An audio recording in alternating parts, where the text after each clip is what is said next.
Comment notre univers a-t-il été créé? À quoi ressemble-t-il au-delà de notre système solaire?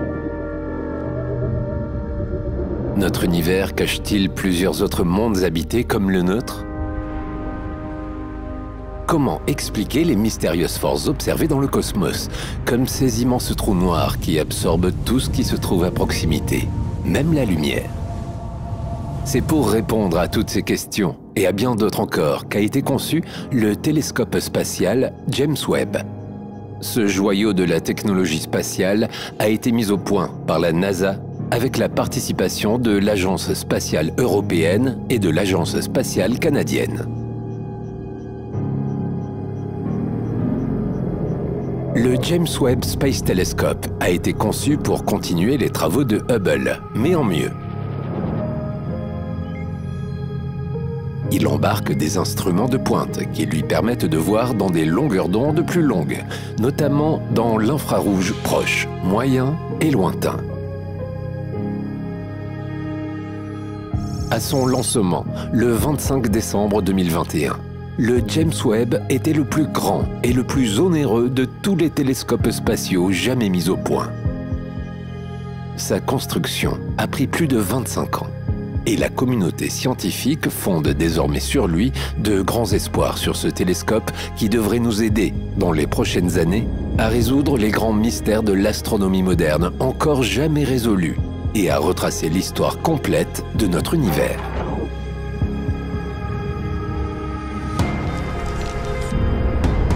Après son lancement, il a fallu 1 an pour le roder, le calibrer et apprendre à l'utiliser pour en tirer parti de manière optimale.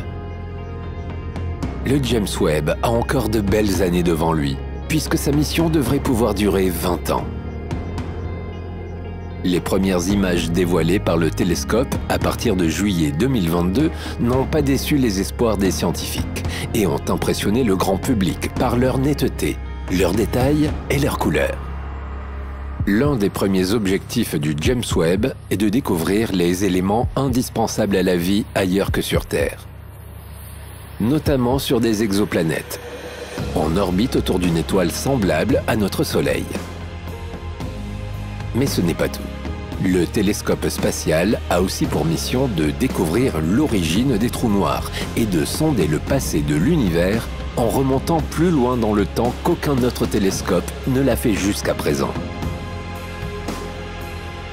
Le James Webb devrait être capable de détecter les toutes premières galaxies, celles qui sont nées juste après le Big Bang, et d'explorer l'espace-temps entre ces galaxies lointaines et notre système solaire, afin de reconstituer toute l'histoire de notre univers. Depuis son lancement, il y a maintenant 2 ans, le James Webb n'a pas cessé de surprendre les astronomes avec des découvertes étonnantes. Ces observations ont même commencé à remettre en cause quelques modèles de l'astrophysique, notamment ceux sur la jeunesse du cosmos. En effet, d'après les observations effectuées grâce au James Webb, il semblerait que les premiers trous noirs, les premières galaxies, seraient arrivés plus tôt et plus vite que ce que les scientifiques avaient prévu jusqu'à présent.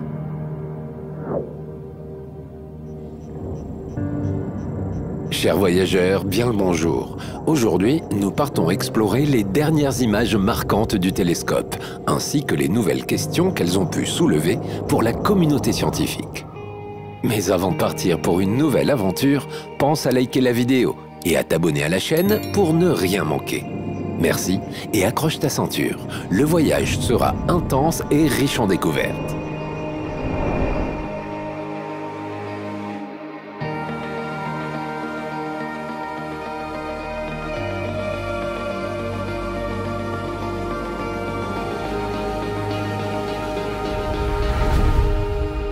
Voici une image de ce que l'on appelle les piliers de la création, dans la nébuleuse de l'Aigle, ou NGC 6611. Ces colonnes de poussière interstellaire sont en fait une zone de formation d'étoiles, au cœur de l'une des zones de formation d'étoiles les plus productives de la Voie lactée. Cette photo date de 1995. Elle a été prise par le télescope spatial Hubble, le prédécesseur du James Webb qui avait été lancé en 1990. Maintenant, regarde cette photo prise en octobre 2022 par la caméra infrarouge NIRCam du télescope James Webb. La différence est frappante. C'est comme si on mettait des lunettes pour la première fois. Une seconde image a été prise par l'instrument MIRI du James Webb, le seul qui peut voir dans l'infrarouge moyen. Cette image est plus sombre et on n'y voit pas les étoiles aussi nettement que sur la première image, mais elle reste très impressionnante.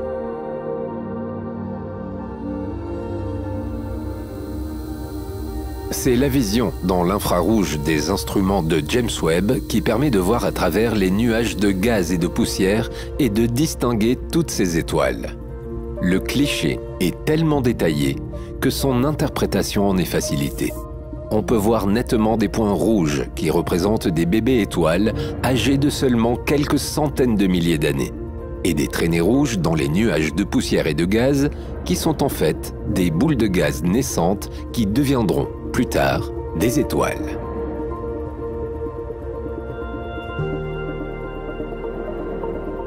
Les exemples d'images qui ont été prises à nouveau par le James Webb avec plus de netteté et plus de précision que celles d'Hubble ne manquent pas. Pourquoi ? Parce que le James Webb, contrairement à Hubble, observe l'univers dans l'infrarouge. Cela lui permet de capturer les rayons des premières étoiles, qui ont été émis sous forme d'ultraviolet, mais dont les longueurs d'onde, étirées par l'expansion de l'univers, se sont ensuite décalées vers le rouge. Plus le décalage vers le rouge est prononcé, plus l'étoile est éloignée et donc ancienne.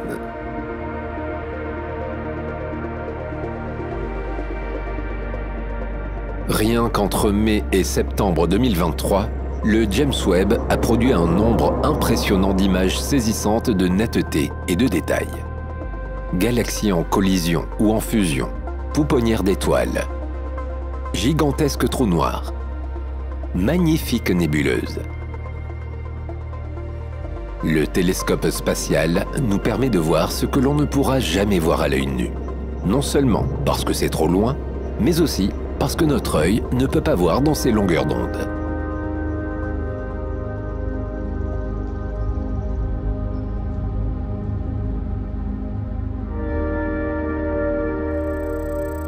Ces images nous permettront sans aucun doute de mieux comprendre la genèse de l'univers, mais aussi de progresser dans notre quête d'une vie extraterrestre quelque part dans l'univers au-delà de notre système solaire. Chose inédite, le James Webb est tout à fait capable d'analyser l'atmosphère d'une exoplanète.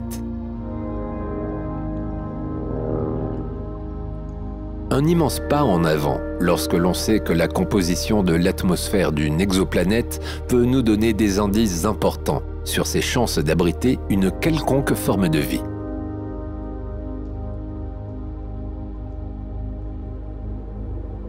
Pour qu'une planète soit potentiellement habitable, elle doit réunir plusieurs ingrédients, qui ne sont autres que les ingrédients nécessaires au développement et au maintien de formes de vie. Sur Terre, la vie a pu se développer grâce à de l'eau liquide, une source d'énergie et des éléments comme le dioxyde de carbone, l'hydrogène et l'oxygène. Pour qu'une exoplanète soit habitable, elle doit donc être située à une certaine distance de son étoile, afin que les températures restent modérées et permettent le maintien de l'eau sous forme liquide. Mais elle doit aussi comporter les bons éléments chimiques, une source d'énergie comme l'activité volcanique et une atmosphère pour protéger le vivant des radiations dangereuses émises par son étoile.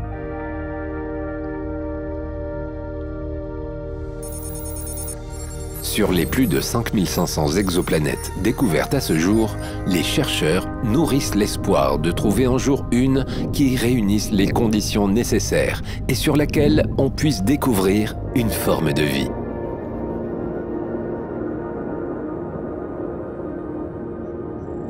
Tu vas mieux comprendre comment le télescope spatial James Webb peut nous aider dans cette quête. Pour analyser l'atmosphère d'une exoplanète, on va attendre qu'elle passe devant son étoile. C'est ce que l'on appelle un transit. De cette manière, on va pouvoir recevoir la lumière de l'étoile ayant traversé l'atmosphère de la planète. C'est grâce à cette méthode que les instruments du James Webb pourront identifier sa composition chimique. Le James Webb possède deux types d'instruments, des caméras pour prendre des images et des spectromètres pour observer les spectres lumineux. Si le grand public est surtout fasciné par les images prises par le télescope, ce sont les spectromètres qui intéressent surtout les scientifiques.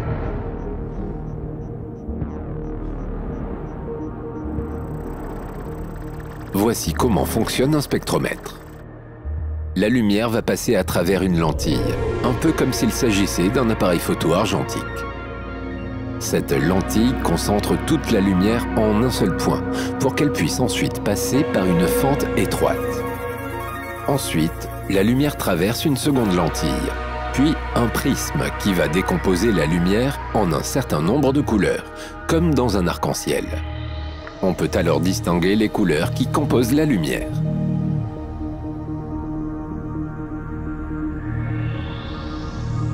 Le spectre lumineux est une véritable mine d'informations. Un spectre lumineux se distingue par les raies noires, par lesquelles les molécules révèlent leur identité en absorbant la lumière. En effet, les molécules dans l'espace vont absorber certaines longueurs d'onde de la lumière. Chaque molécule a sa propre signature. L'azote, l'hydrogène ou encore le sodium n'ont pas le même spectre. En analysant ces raies noires, on pourra donc identifier la signature du calcium, de l'azote ou de l'hydrogène. C'est comme si les molécules laissaient leur empreinte digitale sur le spectre lumineux.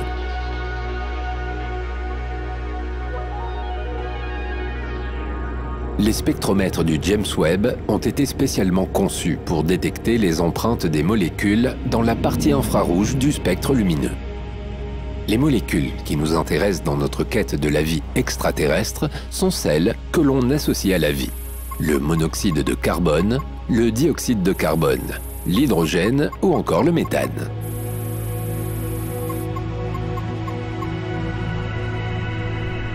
Parmi les apports notables de James Webb, il y a son étude de WASP-39b, une exoplanète située à 700 années-lumière de la Terre, dans la constellation de la Vierge. WASP-39b est une géante gazeuse un peu plus grande que Jupiter. Elle est cependant beaucoup moins dense que Jupiter, ce qui facilite les observations. En effet, son atmosphère est plus gonflée, plus étendue, ce qui permet de détecter plus facilement les molécules qui la composent. Hubble avait déjà étudié WASP-39b et détecté de la vapeur d'eau dans son atmosphère. Les instruments du James Webb, plus détaillés, ont permis d'en savoir plus. Les scientifiques ont ainsi détecté dans l'atmosphère de WASP-39b une molécule indispensable à la vie, le dioxyde de carbone, ou CO2. Sur Terre, le CO2 est produit naturellement, via des processus géologiques, et il est vital à la croissance des plantes. James Webb a aussi permis de détecter dans l'atmosphère de WASP-39b du dioxyde de soufre. C'est la première fois que cette molécule a été détectée sur une planète hors système solaire.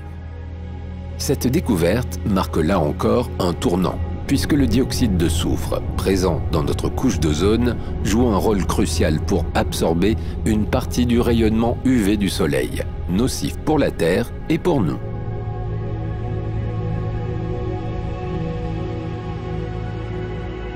Cependant, il manque des éléments importants pour que WASP-39b soit une candidate à la vie telle qu'on la connaît. D'abord, une surface solide. Car cette planète est une géante gazeuse et non, comme la Terre, une planète rocheuse. Les résultats sont encore incertains. Elle est peut-être dénuée d'atmosphère, mais il est possible qu'elle ait une atmosphère très fine. Le deuxième élément manquant, c'est une température modérée qui permettrait le maintien de l'eau sous forme liquide. Car sur WASP-39b, il fait plus de 870 degrés Celsius. L'exoplanète est encore plus proche de son étoile que Mercure du Soleil. Même s'il est évident que WASP-39b n'est pas habitable, les observations faites par James Webb restent très utiles et passionnantes pour les chercheurs. Elles permettent surtout de mieux comprendre la chimie qui régit l'atmosphère des exoplanètes. Les astronomes espèrent pouvoir établir des modèles de formation et d'évolution des exoplanètes en comprenant mieux leur évolution atmosphérique. Dans le cas de WASP-39b, les scientifiques pensent qu'elle se serait formée à la suite de la collision de petits corps rocheux qui ont fusionné pour former une exoplanète. Celle-ci se serait alors rapprochée de son étoile au cours de son évolution.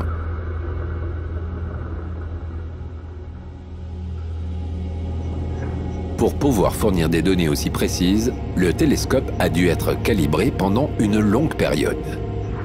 Après son lancement le 25 décembre 2021, le James Webb a mis 1 mois à rejoindre son point d'orbite L2, situé autour du point de Lagrange, à 1,5 million de kilomètres de la Terre, du côté opposé du Soleil. Une fois en orbite, il a fallu encore 5 mois de calibrage, ce qui fait que les premières images prises par le télescope n'ont été diffusées qu'en juillet 2022.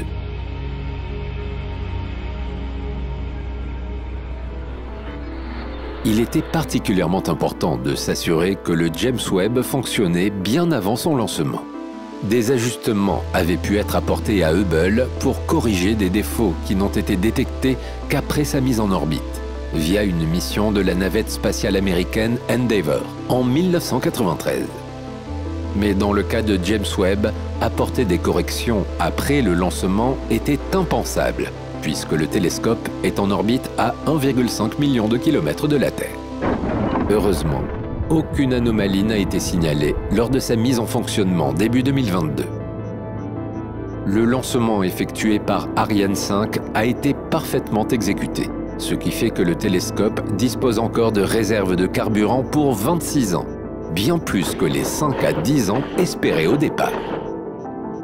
Les équipes qui surveillent le télescope font très attention à ce qu'aucune micrométéorite ne vienne heurter son miroir, ou à tout autre accident qui mettrait fin à la mission du James Webb de manière anticipée.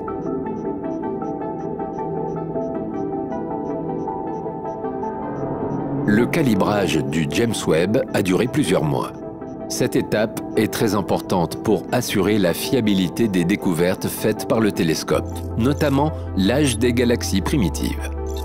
Si les données ne sont pas fiables, cela va avoir un impact sur la véracité de nos connaissances sur notre univers. Pour calibrer le télescope spatial, une équipe a utilisé l'amas globulaire Messier 92 comme référence. Il s'agit de l'un des regroupements d'étoiles les plus brillants et les plus vieux. Il a donc été très observé et on dispose de nombreuses données fiables le concernant. Cette équipe de chercheurs a donc comparé les données renvoyées par le James Webb avec celles que l'on avait déjà et a ajusté les instruments et capteurs en fonction. Une tâche qui n'est pas aisée, car le James Webb compte pas moins de 18 capteurs.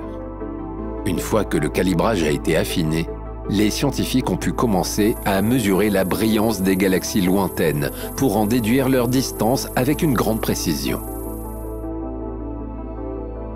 Pour le moment, la galaxie la plus lointaine, la première galaxie, n'a pas encore été identifiée, mais les chercheurs ne perdent pas espoir.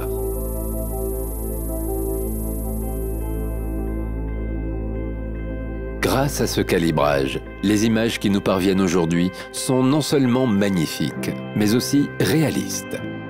Ou en tout cas, les chercheurs s'attachent à ce qu'elles soient les plus fidèles possibles à ce qu'a observé le télescope, tout en adaptant les images à notre œil humain.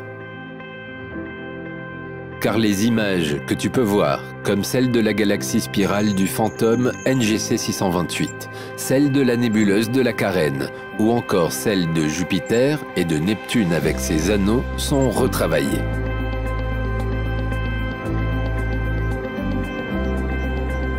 La toute première image prise par le James Webb a marqué les esprits.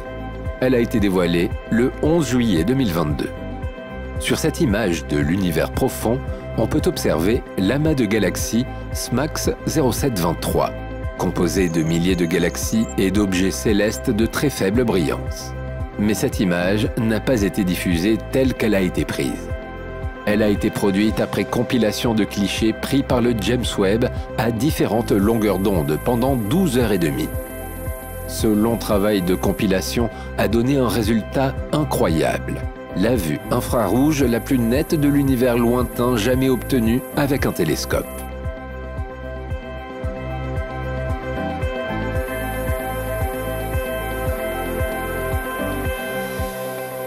Comment sont retravaillées les images prises par le James Webb? Il faut savoir que l'œil humain ne voit qu'une partie très étroite du spectre lumineux, du violet au rouge, donc les couleurs de l'arc-en-ciel.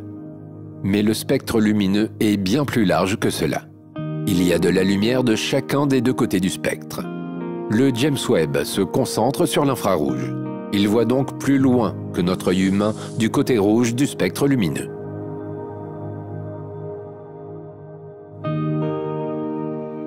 Ce sont les développeurs en imagerie de données qui retravaillent les clichés pris par les instruments du James Webb qui voient dans l'infrarouge proche ou moyen. Ce métier demande, en plus d'une certaine maîtrise de l'informatique, un sens artistique. Il consiste en fait à transposer la lumière infrarouge en couleurs que nos yeux peuvent distinguer, c'est-à-dire l'une des couleurs du fameux arc-en-ciel. Le James Webb prend plusieurs images successives du même objet céleste, avec des filtres infrarouges différents selon les distances. Les longueurs d'onde différentes, c'est-à-dire l'infrarouge proche, moyen ou lointain, sont ensuite converties dans les couleurs de l'arc-en-ciel, en respectant les règles de colorisation des données, appelées ordre chromatique. Le principe est simple. On capture les données dans l'infrarouge, puis on les décale vers la partie visible du spectre. Le principe est le même que lorsque l'on transpose une chanson jouée au piano dans une tonalité différente. La mélodie reste la même. Ainsi, la longueur d'onde la plus lointaine sera rouge, la longueur d'onde moyenne sera verte, et la plus proche sera bleue. On superpose les filtres, et on obtient ainsi une image colorisée. Cette image reste assez plate. Il faut donc encore la retravailler une dernière fois. C'est cette dernière étape qui fait le plus appel à la subjectivité et au sens artistique du développeur. L'idée est d'obtenir une image qui soit belle à regarder, sans enlever ou rajouter d'éléments, en restant le plus fidèle possible à la réalité.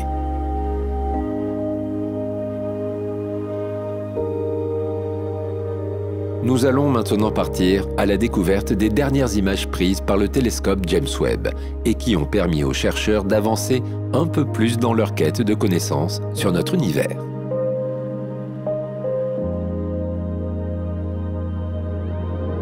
Commençons notre exploration avec une découverte qui est un pas de plus dans la quête d'un monde habitable au-delà de notre système solaire. Le 12 septembre 2023, la NASA a indiqué avoir trouvé, grâce au James Webb, des gaz montrant la présence d'un océan sur une planète située à 120 années-lumière de la Terre, la planète K2-18b. Le télescope a repéré des traces de molécules comme le carbone, le méthane et le dioxyde de carbone, qui pourraient indiquer que cette exoplanète est recouverte d'un océan, avec une atmosphère riche en hydrogène. K2-18b serait donc une planète océanique, c'est-à-dire une planète océan majoritairement recouverte d'une atmosphère d'hydrogène. En fait, Hubble avait déjà trouvé des traces de vapeur d'eau dans l'atmosphère de cette planète. Mais les observations du James Webb confirment encore une fois les suspicions des scientifiques.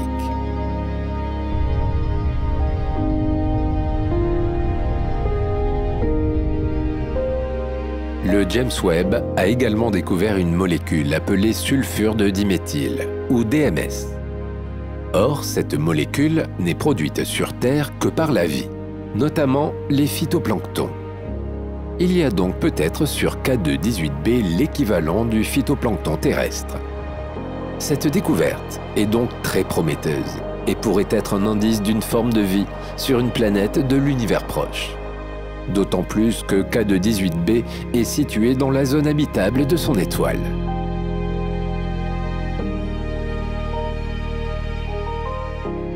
La NASA reste prudente et a bien précisé que d'autres vérifications doivent être effectuées pour confirmer la présence d'un océan sur cette planète. En tout cas, les informations recueillies par le James Webb s'interprètent au mieux par cette hypothèse d'un océan en surface de la planète.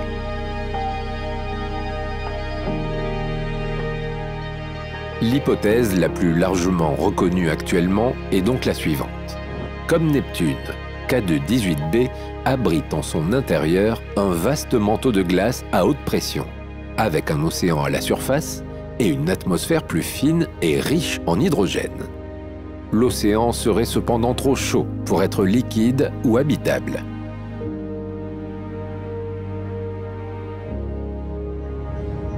Confirmer cette hypothèse sera compliqué, même avec les prouesses du James Webb. En effet, l'éclat de l'étoile mère de cette exoplanète est tellement faible que lorsque la planète transite devant elle, c'est une infime fraction de lumière qui parvient au télescope. Cependant, 2 observations seulement ont permis d'obtenir une foule de données intéressantes, et d'autres observations sont en cours. Il y a donc fort à parier que l'on ait bientôt de nouvelles informations sur cette planète. Par contre, certains scientifiques restent sceptiques face au concept de planète océanique. Certes, les modèles et les simulations nous montrent qu'elles peuvent tout à fait exister. Mais l'existence de l'eau sous forme liquide est soumise à des paramètres très précis, avec de très petites fenêtres. Et il suffit que l'un d'entre eux bouge un petit peu pour que l'eau n'existe plus sous forme liquide. Par exemple, un certain niveau d'hydrogène dans l'atmosphère d'une exoplanète peut garantir l'eau sous forme liquide à sa surface. Mais s'il y a un tout petit peu trop d'hydrogène dans l'atmosphère, l'eau n'existe plus sous forme liquide, mais sous forme supercritique. Ou alors, il faudrait qu'il existe, comme sur Terre, des mécanismes qui tentent à stabiliser les conditions rendant possible l'existence de l'eau à l'état liquide. Or, il est peu probable que toutes les planètes océaniques possèdent les mêmes mécanismes de tectonique des plaques et de volcanisme que la Terre. Il ne reste plus qu'à attendre d'autres données du James Webb pour en savoir plus sur cette exoplanète et sur les planètes océaniques en général.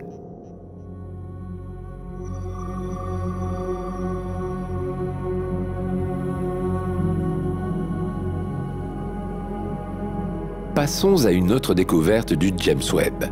Regarde cette image. Elle a été prise le 31 août 2023 par le James Webb. Tu peux y voir la supernova 1987A ou SN 1987A, l'une des supernovae les plus connues. Située à 168 000 années-lumière de nous, dans le grand nuage de Magellan, elle est observée depuis près de 40 ans. Pourquoi, si elle est déjà connue, cette supernova a-t-elle été à nouveau observée par le James Webb? Qu'est-ce que les astronomes s'attendaient à découvrir? Tout simplement parce que les astronomes espèrent, grâce à elle, comprendre la manière dont une supernova se développe au fil du temps.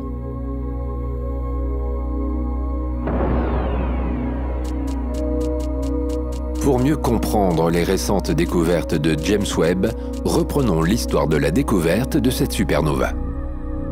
Comme son nom l'indique, SN 1987A a été découverte en 1987, au mois de février. Sont à l'origine de cette découverte les astronomes Ian Shelton et Oscar Duhalde, tous deux travaillant au Chili. Il s'agit d'une supernova de type 2, c'est-à-dire qu'elle résulte de l'effondrement gravitationnel d'un noyau stellaire massif ayant épuisé son combustible nucléaire. Faisons simple. À l'origine, il y avait une étoile du nom de Sandulik 69202. Une supergéante bleue qui était née il y a 10 millions d'années d'une collision stellaire avec fusion. Cette étoile avait une masse de 20 fois celle de notre Soleil. Lorsque cette étoile est arrivée à court de carburant, elle n'a pas pu continuer à maintenir un équilibre entre les forces gravitationnelles et les forces de pression générées par la fusion nucléaire. Elle a donc fini par exploser, dégageant ainsi une grande quantité de lumière et de matière dans l'espace, ce qui a donné une supernova de type 2.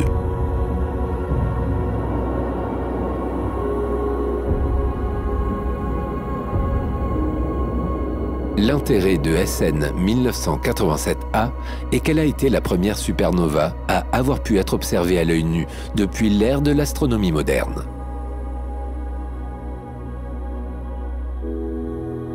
Depuis sa découverte, des télescopes du monde entier ont observé cette supernova, notamment l'Observatoire à rayons X Chandra de la NASA, qui l'a examinée à plusieurs reprises au cours de 17 années d'opérations scientifiques. Entre 1999 et 2013, les données de Chandra ont montré un anneau d'émission de rayons X en expansion qui devenait de plus en plus brillant, certainement produit par l'onde de choc de l'explosion de la supernova. Hubble aussi avait observé cette supernova. Il était donc logique de poursuivre les observations avec James Webb.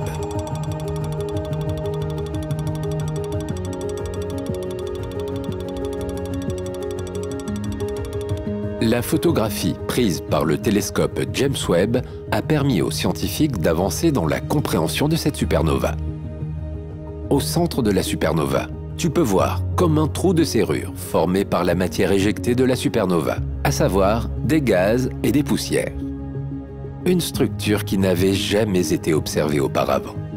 À gauche et à droite de cette structure en trou de serrure, tu peux voir aussi comme des croissants, forme récemment découverte par le James Webb. Au-delà du centre de la supernova, tu peux observer un anneau équatorial formé de matériaux éjectés des dizaines de milliers d'années avant l'explosion de la supernova. Cet anneau équatorial contient des points chauds brillants qui se sont formés lorsque l'onde de choc de l'explosion a rattrapé et réchauffé la matière de l'anneau. Autour de l'anneau équatorial, tu peux distinguer deux anneaux extérieurs faibles qui seraient, selon les chercheurs, le résultat de l'interaction entre le vent stellaire de l'étoile émis avant la supernova avec la matière précédemment éjectée par l'étoile.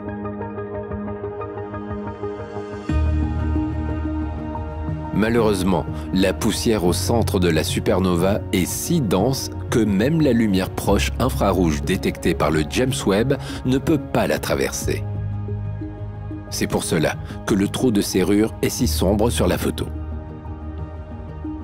Le télescope, bien que très avancé, n'a donc pas pu détecter l'étoile résiduelle de la supernova. C'est pourtant ce que les scientifiques espéraient pouvoir observer.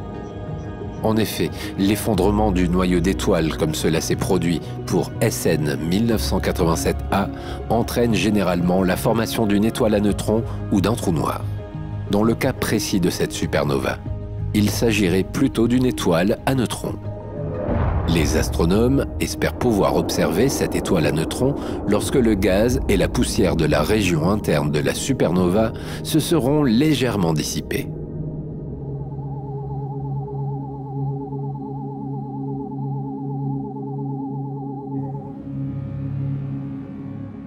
La prochaine découverte de James Webb dont nous allons parler concerne les objets Air Big Arrow, abrégés sous le terme HH.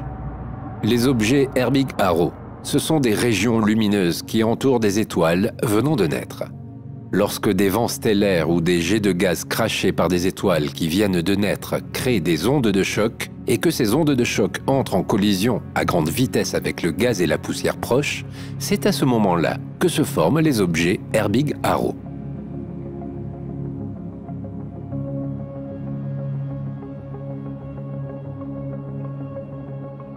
Le 14 septembre 2023, une image de l'objet Air Big Arrow 211 ou HH211 a été diffusée.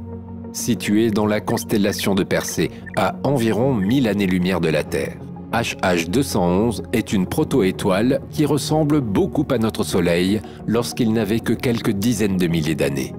Sa masse est pour le moment de seulement 8% de la masse de notre Soleil. HH211 avait déjà été observé depuis le sol, mais c'est la première fois que l'on peut la voir avec autant de détails.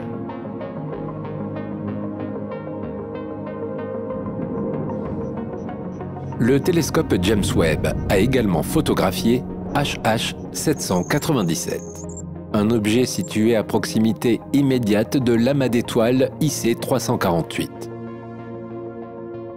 À la limite du nuage moléculaire de Persée, à environ 600 années-lumière de la Terre.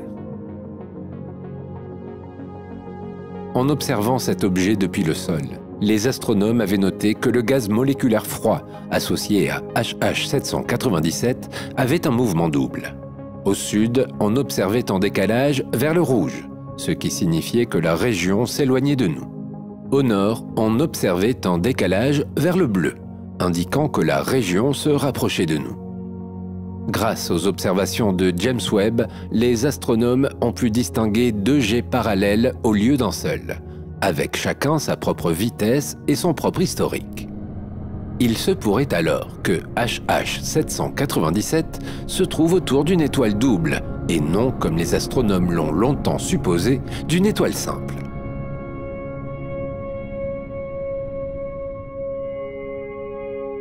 Les objets Herbig-Haro sont des phénomènes fascinants.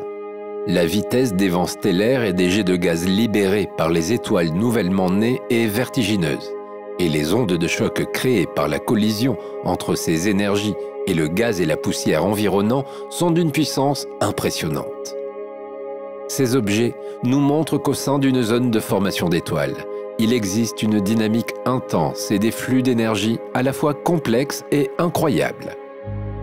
Avec ses instruments infrarouges comme la caméra NIRCam, le James Webb est parfaitement équipé pour observer les étoiles naissantes et les objets Herbig-Haro, et donc mieux comprendre les dynamiques à l'œuvre lors de la formation d'étoiles.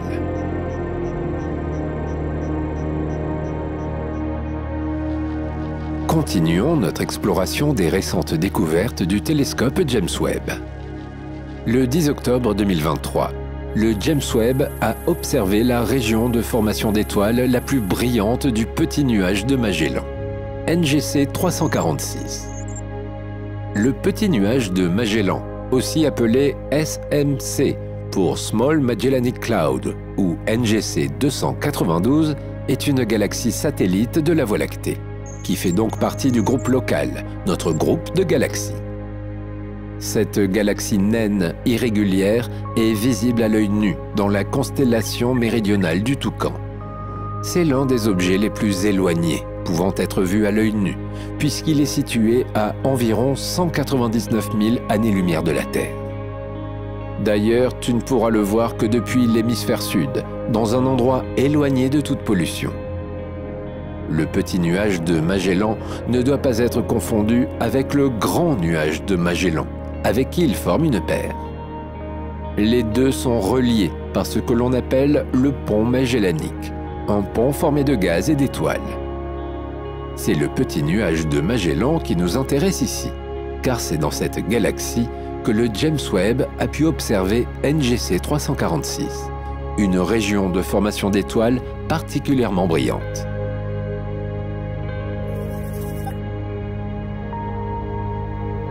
Cette image de NGC 346 a été prise par l'instrument MIRI du James Webb. NGC 346 est une région dans laquelle naissent régulièrement des étoiles. Elle avait déjà été photographiée par Hubble.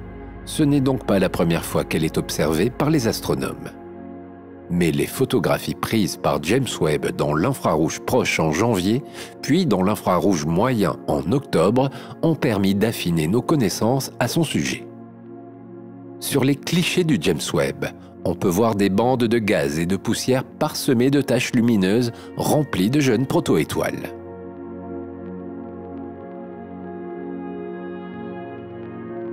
Que les clichés révèlent des émissions de gaz froid et de poussière a étonné les astronomes. Le petit nuage de Magellan est une galaxie plus primitive que la nôtre. Les astronomes s'attendaient donc à ce qu'elle soit assez pauvre en poussière. En effet, cette galaxie voisine de la nôtre contiendrait moins d'éléments lourds que la Voie lactée. Les éléments lourds sont forgés dans les étoiles par la fusion nucléaire et les explosions de supernovas. Ils apparaissent donc tard dans la durée de vie d'une galaxie. Or, le petit nuage de Magellan doit contenir des éléments lourds, puisque ce sont eux, comme le silicium ou l'oxygène, qui sont à l'origine de la formation de poussière galactique.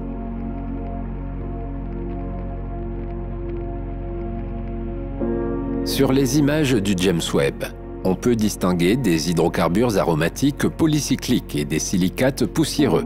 mais aussi des poussières chauffées par les étoiles les plus massives et les plus brillantes, en rouge sur les photos.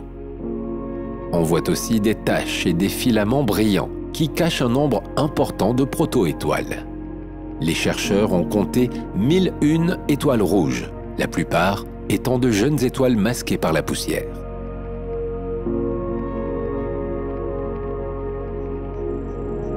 Les images de NGC 346 sont importantes, car elles nous permettront de mieux comprendre les galaxies plus primitives qui existaient il y a des milliards d'années, à une époque appelée le Midi cosmique, où la formation d'étoiles était à son apogée et où les éléments lourds étaient présents, mais à de plus faibles concentrations qu'aujourd'hui.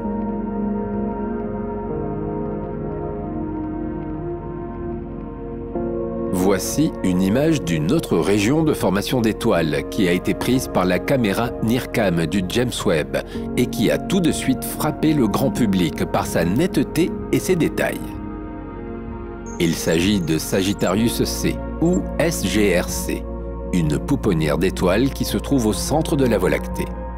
Cette image a marqué l'esprit du grand public, mais aussi celui des chercheurs, car on n'avait jusqu'à maintenant jamais obtenu de données infrarouges sur cette région, avec un tel niveau de sensibilité. Offrant des détails sans précédent, cette image a permis d'observer de nombreuses caractéristiques de cette région qui n'avaient jamais été observées auparavant.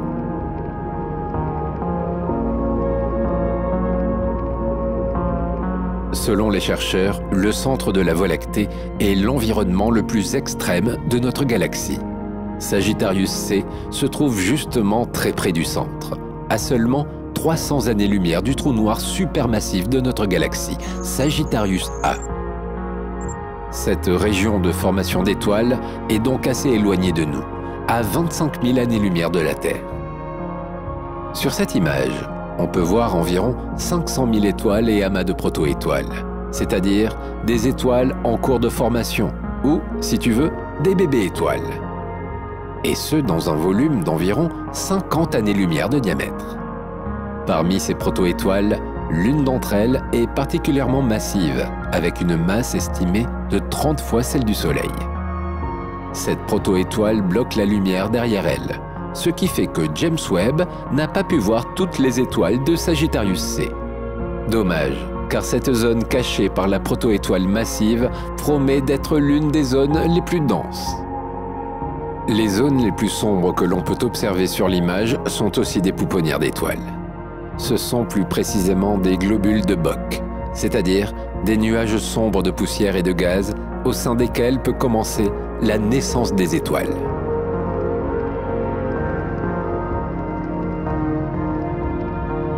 Mais ce qui intrigue surtout les chercheurs, c'est cette région représentée en bleu cyan qui s'étend sur 25 années-lumière et est constituée d'hydrogène ionisé.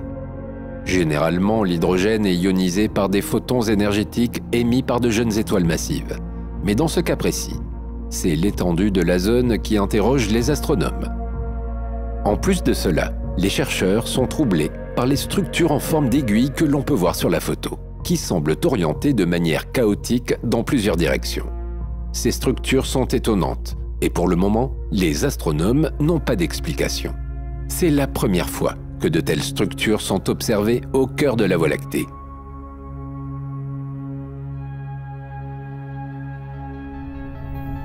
En tout cas, cette image très détaillée confirme que le centre de notre galaxie est une zone tumultueuse, bouillante d'énergie. On y trouve des nuages de gaz magnétisés qui forment des étoiles, lesquels émettent des vents stellaires, des jets et des radiations qui ont un impact sur les gaz environnants et créent des objets impressionnants. Un environnement extrême que les chercheurs commencent tout juste à étudier. Les clichés détaillés de James Webb seront sans nul doute d'une très grande aide dans la quête de la compréhension de la formation des étoiles au cœur de notre galaxie.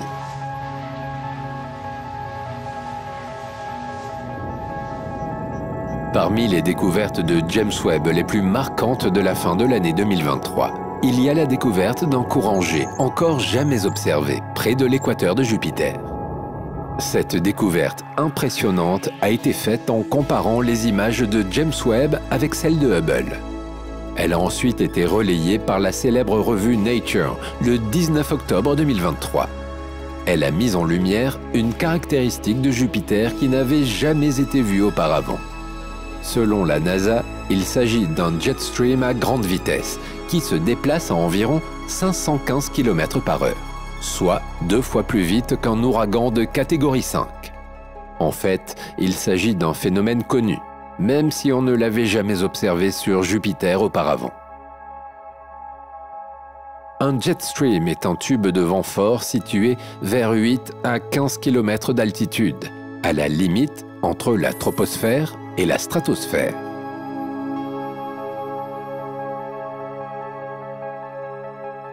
Celui qui a été détecté par James Webb se situe au-dessus de l'équateur de Jupiter, à environ 40 km au-dessus des nuages, et il s'étend sur plus de 4800 km de large. Cette découverte nous permet d'apercevoir pour la première fois la manière dont les couches de l'atmosphère de Jupiter interagissent entre elles.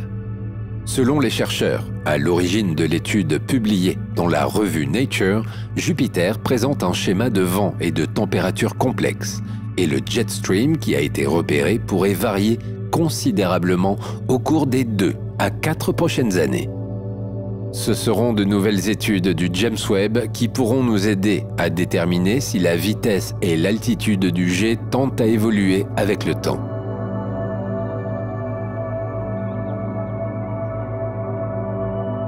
Le 27 juillet 2022, le télescope James Webb avait déjà livré des images inédites de Jupiter. Des images parfaitement nettes et définies, permettant de distinguer des détails de la plus grande planète de notre système solaire. Sur les clichés du James Webb prises avec la caméra NIRCam dédiée aux proches infrarouges, on peut distinguer les anneaux de Jupiter, ses plus petits satellites Almatea et Adrastea, et surtout ses aurores polaires, 100 fois plus lumineuses que celles que l'on peut observer sur Terre. Les aurores polaires de Jupiter sont causées par la rencontre de matière projetée depuis la Lune Io avec l'atmosphère de la géante gazeuse. Une étude menée en août 2021 à partir d'enregistrements du télescope Keck à Hawaï avait montré que ces aurores agissaient comme un radiateur fournissant de la chaleur à toute la planète.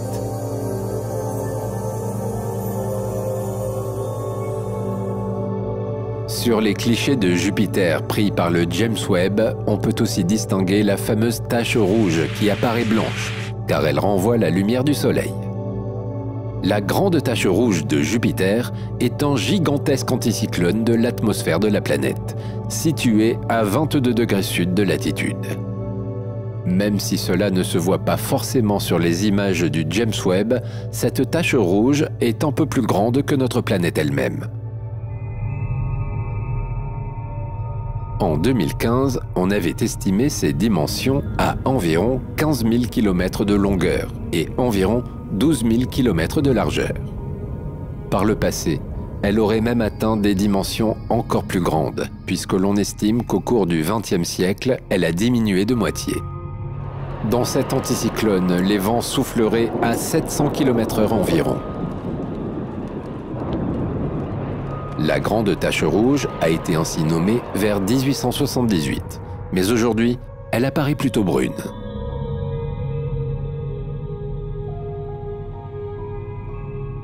James Webb n'a pas découvert cette tache rouge, puisqu'elle est connue depuis plus de 350 ans et qu'on avait déjà obtenu des images très nettes de ce phénomène, notamment grâce à la mission Cassini-Huygens.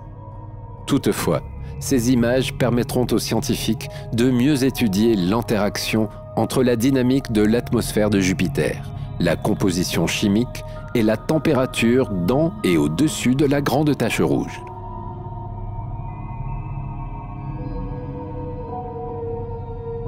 Voici plusieurs images prises par James Webb et désormais bien connues de tous les passionnés d'astronomie.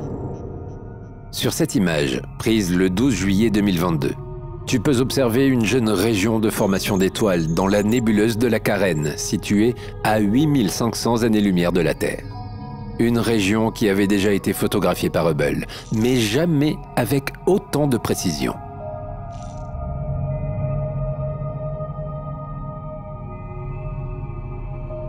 Sur celle-ci, prise le 12 décembre 2022, tu peux observer la nébuleuse d'Orion, la nébuleuse la plus proche de nous, à environ 1350 années-lumière de la Terre. Encore une fois, cette région avait déjà été photographiée par Hubble, mais la photo de James Webb a permis d'entrevoir de nouveaux détails. L'image que tu as devant toi est très précise. On peut même y distinguer la barre d'Orion, un mur de gaz et de poussière qui se trouve à l'intérieur de la nébuleuse, et deux étoiles très brillantes qui font partie de l'amas du trapèze. On peut aussi y voir un cocon d'étoiles avec un disque protoplanétaire, des conditions similaires à celles qui ont permis la naissance de notre Soleil et de ses planètes, il y a 4,5 milliards d'années.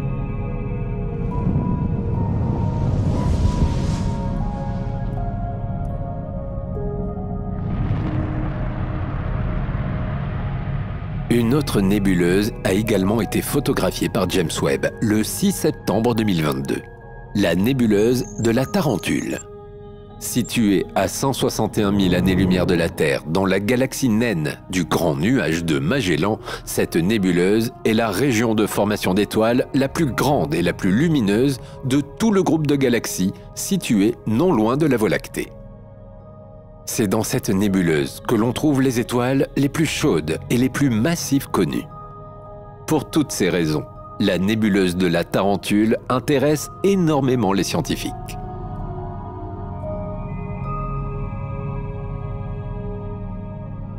Voici une dernière image prise en 2022, plus précisément le 12 juillet par le James Webb.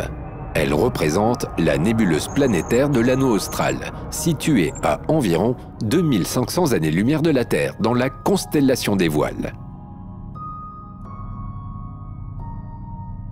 Le cliché de James Webb a permis aux scientifiques de découvrir l'origine de cette nébuleuse planétaire, un système binaire d'étoiles mourantes.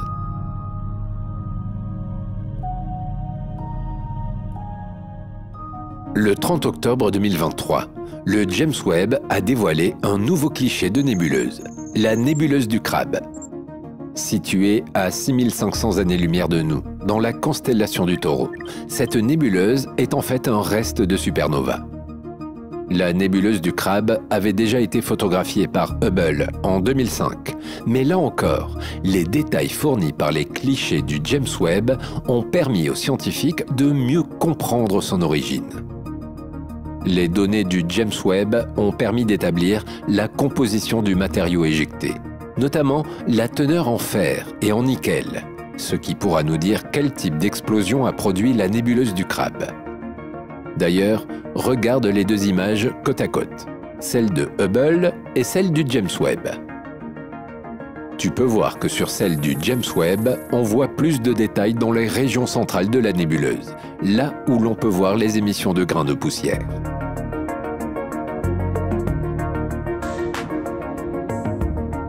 Les filaments orangés que tu peux voir sur l'image prise par le James Webb sont les vestiges d'une étoile qui a aujourd'hui disparu.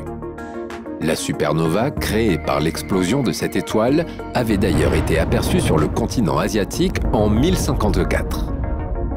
Pendant 23 jours, la supernova avait brillé très fort et avait même pu être observée en plein jour. Aujourd'hui encore, la nébuleuse continue de s'étendre à une vitesse de 1500 km par seconde du fait de cette explosion. Au centre de l'image, tu peux voir une zone translucide qui est ce que l'on appelle un rayonnement synchrotron. Le rayonnement synchrotron est engendré par la présence d'un pulsar, une étoile à neutrons qui tourne très rapidement sur elle-même et émet un fort rayonnement. Grâce à ces détails époustouflants, les scientifiques espèrent glaner des informations précieuses pour mieux comprendre le cycle de vie d'une étoile.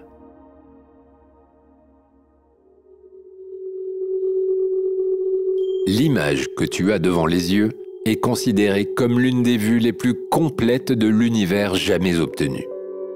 Cette image a été reconstituée grâce à des clichés de James Webb et de Hubble.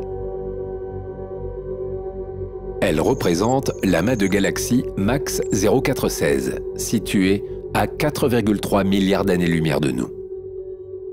MACS 0416 est plus précisément une paire d'amas de galaxies en collision qui vont finir par fusionner pour former un amas encore plus grand.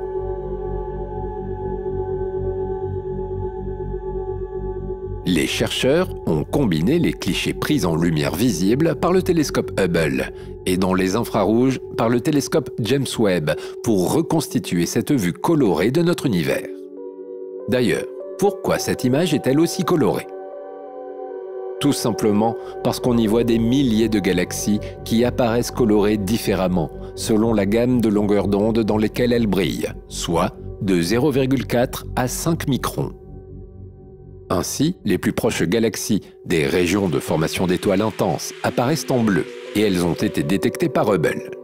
Les galaxies les plus éloignées, quant à elles, apparaissent en rouge et ont été détectées par James Webb, car elles sont trop éloignées pour être visibles par Hubble. Les objets colorés en vert sont situés à mi-distance.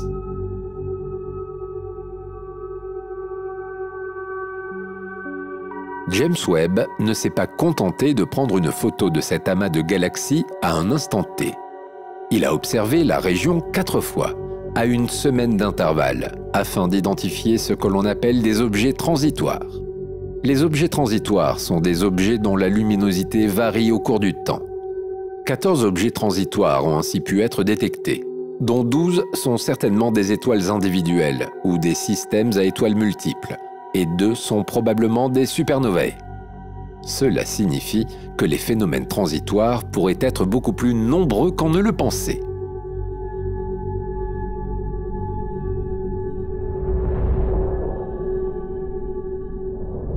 Parmi les phénomènes transitoires identifiés dans l'amas MACS 0416, il y en a un qui a particulièrement attiré l'attention des scientifiques. Il s'agit d'une étoile géante qui a été surnommée Mothra en raison de sa nature monstrueuse. Elle est située dans une galaxie qui existait environ 3 milliards d'années après le Big Bang et est amplifiée d'un facteur d'au moins 4000 par effet de lentille gravitationnelle. Mothra était déjà visible dans les observations faites par Hubble il y a près de 10 ans, ce qui est assez inhabituel. En effet, il faudrait un alignement très spécifique entre l'amas de galaxies du premier plan et cette étoile en arrière-plan pour qu'elle soit autant amplifiée. Or, les mouvements mutuels de l'étoile et de l'amas auraient dû briser cet alignement. L'explication retenue par les scientifiques est la présence d'un objet supplémentaire dans le groupe au premier plan, qui ajouterait un grossissement comme un amas globulaire. Cet objet aurait une masse comprise entre 10 000 et 1 million de fois celle de notre Soleil.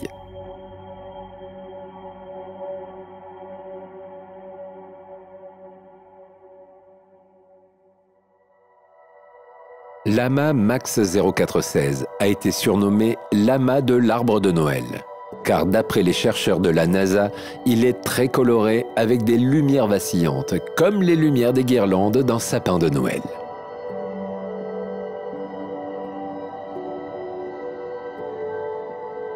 Parmi les images les plus récentes prises par le James Webb se trouve cette impressionnante photographie. Il ne s'agit pas d'un trucage. Cette figure fantomatique cosmique est une galaxie en formation, du nom d'AZ-TECC 71, plus précisément une galaxie poussiéreuse à formation d'étoiles. Il s'agit d'un type de galaxie jusqu'ici réputé comme très rare et presque invisible. Hubble avait déjà tenté de photographier cette galaxie en formation, mais sans véritable succès. Car AZ-TECC 71 est très difficile à observer. Cette galaxie est le siège de la formation de nombreuses étoiles. Toutefois, elle est enveloppée d'un toile poussiéreux qu'il est très difficile de percer.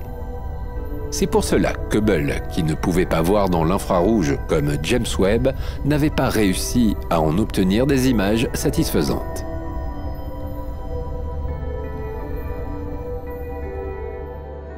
Le cliché de James Webb, diffusé le 10 octobre 2023, est très saisissant. On dirait un visage fantomatique. Jed McKinney, un chercheur à l'université du Texas à Austin, a résumé avec cette phrase « Cette chose est un véritable monstre ». On dirait qu'il s'agit d'une petite goutte dans l'immensité de l'univers. Mais cette galaxie forme en réalité des centaines de nouvelles étoiles chaque année. Cette découverte nous montre qu'il pourrait exister toute une population de galaxies qui se cachent de nous et qu'on ne pourra observer que lorsque nous aurons mis au point des instruments encore plus puissants que ceux du James Webb, pouvant voir dans des longueurs d'onde encore plus extrêmes. Cette découverte a aussi conduit les chercheurs à affirmer que ce type de galaxie, que l'on pensait extrêmement rare, serait en fait 3 à 10 fois plus fréquent que ce que l'on pensait.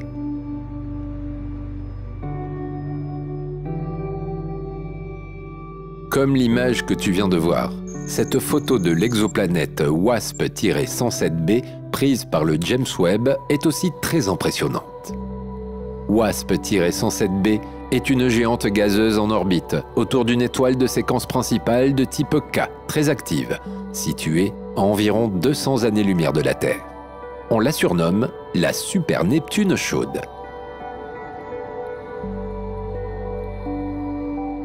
L'une de ses particularités est qu'il s'agit d'une des exoplanètes avec la plus faible densité connue. Sa masse est de seulement 12% de celle de Jupiter, alors que son diamètre est comparable. Cela s'explique par le fait que son atmosphère est très dilatée par le chauffage radioactif de son étoile, autour de laquelle elle orbite en 6 jours seulement. Les températures de son atmosphère atteignent ainsi des centaines de degrés. Cette forte dilatation de l'atmosphère de WASP-107b lui a valu le surnom de planète Barbe à Papa. En tout cas, elle facilite les mesures du spectre de l'atmosphère de la planète. Les astronomes avaient ainsi déjà découvert de l'hélium dans son atmosphère, grâce aux observations de Hubble.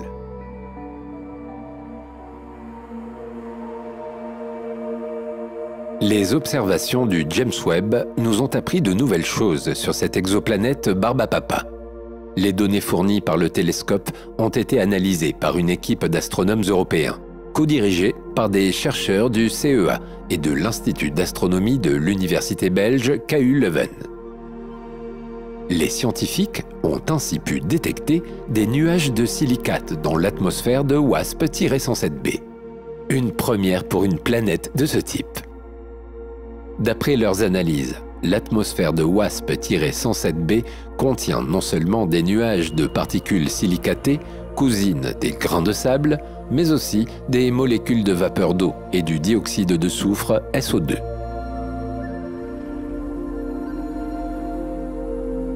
En revanche, ce qui est surprenant, c'est qu'aucune trace de méthane n'a été trouvée.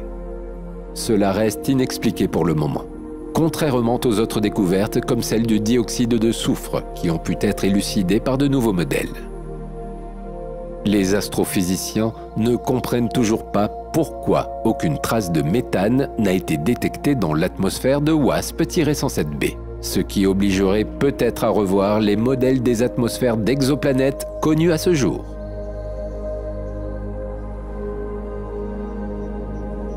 Néanmoins, si la découverte de nuages de silicate a d'abord surpris les scientifiques, elle peut être expliquée. Ce qui a étonné les astronomes, c'est la présence de ces nuages à haute altitude. La température n'est que de 500 degrés à cette altitude.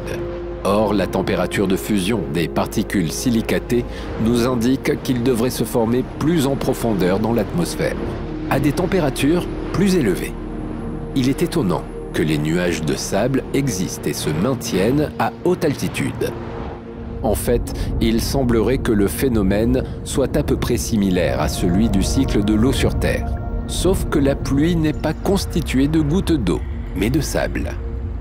Les gouttelettes de pluie de sable s'évaporent dans des couches plus profondes et très chaudes, et la vapeur de silicate qui en résulte est alors remontée vers le haut, où elle se recondense pour former à nouveau des nuages de silicate. Une découverte qui vient bouleverser notre conception des atmosphères d'exoplanètes.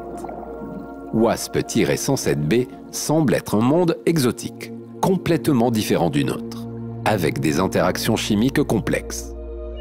On ne trouve aucun équivalent de ce monde exotique dans notre système solaire. Et c'est cela qui est fascinant.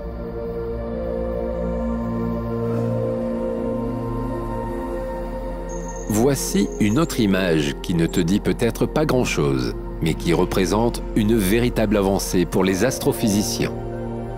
Cette image n'est autre que la découverte par le télescope James Webb du trou noir le plus éloigné jamais détecté en rayons X. Cette découverte a été rendue possible par l'association de deux télescopes spatiaux, le James Webb et Chandra. Parce qu'il émet des rayons X, on sait qu'il s'agit d'un trou noir supermassif en pleine croissance. L'étude de ce trou noir sera précieuse pour comprendre comment se sont formés certains des premiers trous noirs supermassifs de notre univers.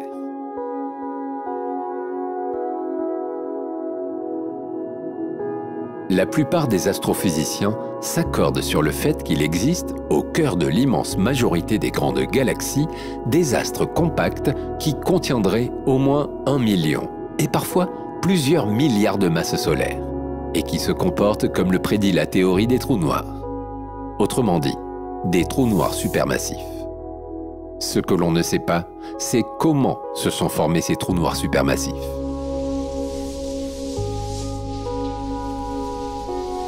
Il existe des théories.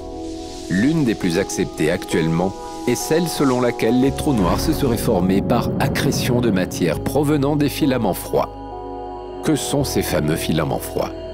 Ce sont des filaments de gaz froid, canalisés par des filaments de matière noire, qui alimenteraient en matière la formation des étoiles faisant croître les galaxies.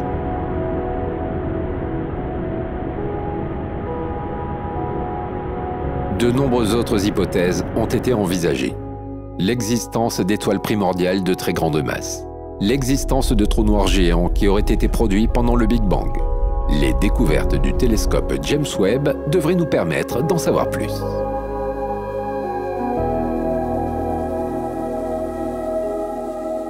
Revenons à notre image.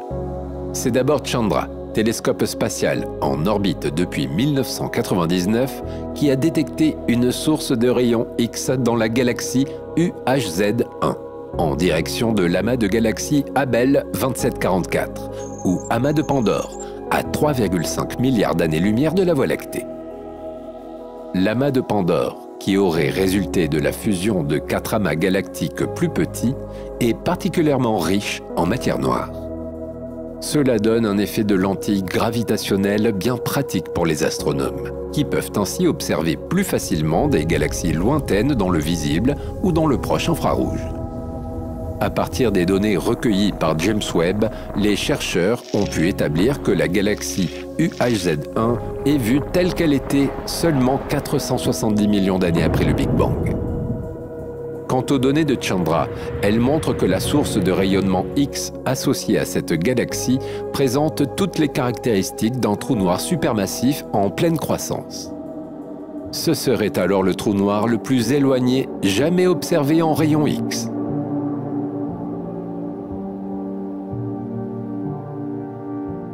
En plus de cela, ce trou noir présenterait des caractéristiques inhabituelles.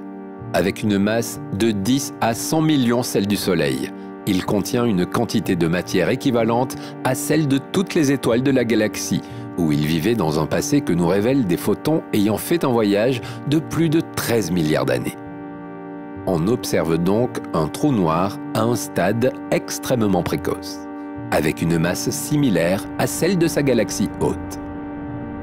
Selon les chercheurs, c'est une phase très brève de la durée de vie d'un trou noir, pendant laquelle celui-ci pèse à peu près autant que les étoiles de sa galaxie, avant de prendre du retard.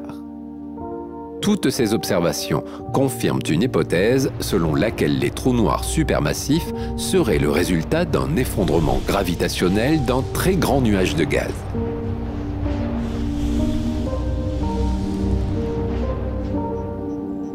Depuis son lancement fin 2021, Le télescope James Webb a permis de nombreuses avancées dans les domaines de la cosmologie et de l'astrophysique.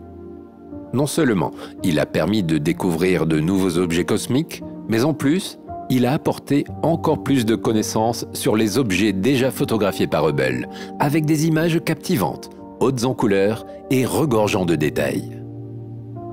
Les découvertes réalisées par le James Webb ont apporté de nouvelles connaissances qui vont nous aider à mieux comprendre certains phénomènes cosmiques, mais aussi de progresser dans notre compréhension des phénomènes à l'origine de notre univers.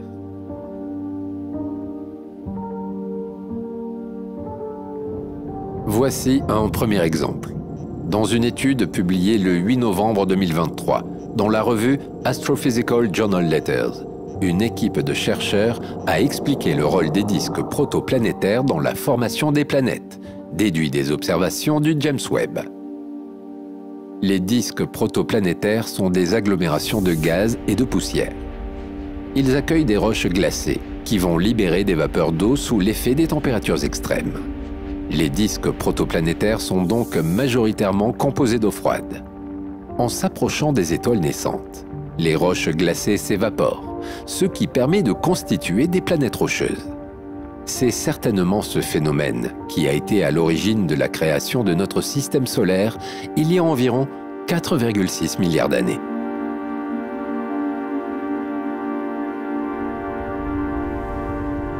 Cette hypothèse laisse à penser que même dans les environnements les plus extrêmes de notre galaxie, où l'on trouve des disques protoplanétaires, des planètes telluriques comme la nôtre pourraient se former, ce qui élargit considérablement le champ des possibles.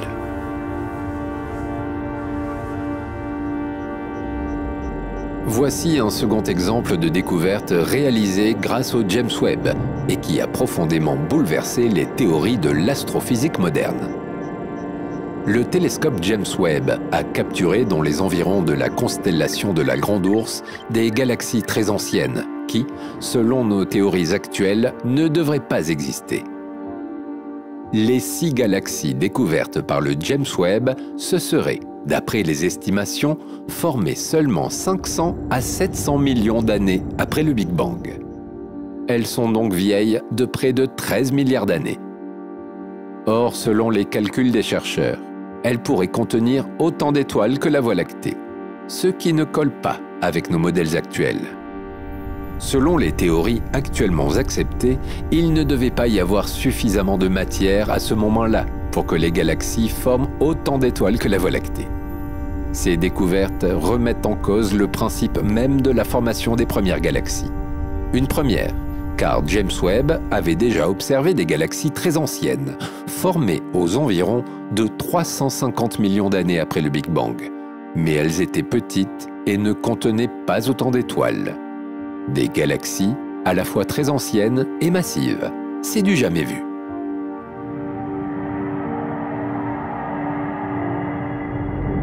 Il est possible que les points rouges observés par les chercheurs ne soient pas des galaxies très anciennes, mais des quasars ou des trous noirs supermassifs. Ou alors que ces galaxies soient plus petites que ce qui a été calculé par les scientifiques. Il faudra de nouvelles données pour confirmer les découvertes et savoir si, oui ou non, on devra revoir nos théories et modèles actuels.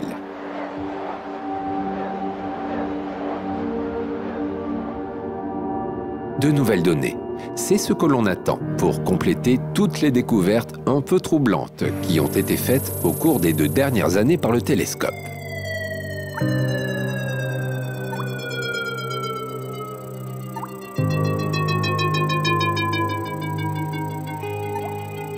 Les scientifiques souhaitent exploiter au maximum le potentiel de James Webb et profiter de sa mission pour confirmer et infirmer chacune de ces étranges découvertes.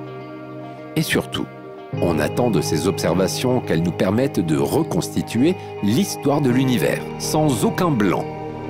En fait, l'objectif final est de combler tous les trous noirs dans notre compréhension de l'univers. Comment l'univers s'est-il allumé ? Comment les galaxies sont-elles apparues ?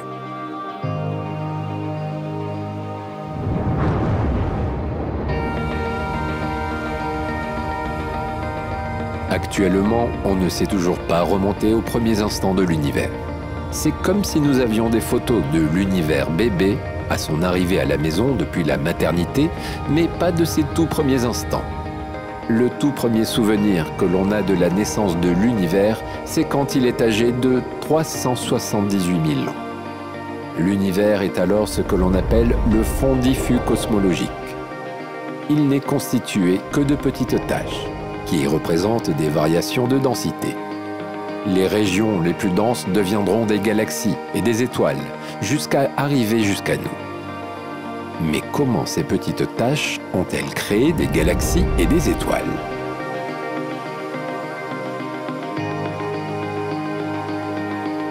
Cette période qui a duré plusieurs centaines de millions d'années, quand les étoiles n'existaient pas encore, c'est ce que l'on appelle l'âge sombre de l'univers. L'univers était constitué principalement d'hydrogène, comme un brouillard finalement, puisque les atomes d'hydrogène renvoient le rayonnement lumineux et qu'on ne peut donc pas voir à travers. Il nous manque, dans notre connaissance de l'histoire de l'univers, ce moment où l'univers sort de l'âge sombre et que les premières étoiles et galaxies commencent à prendre forme. C'est cela que l'on aimerait comprendre avec James Webb et les prochaines générations de télescopes.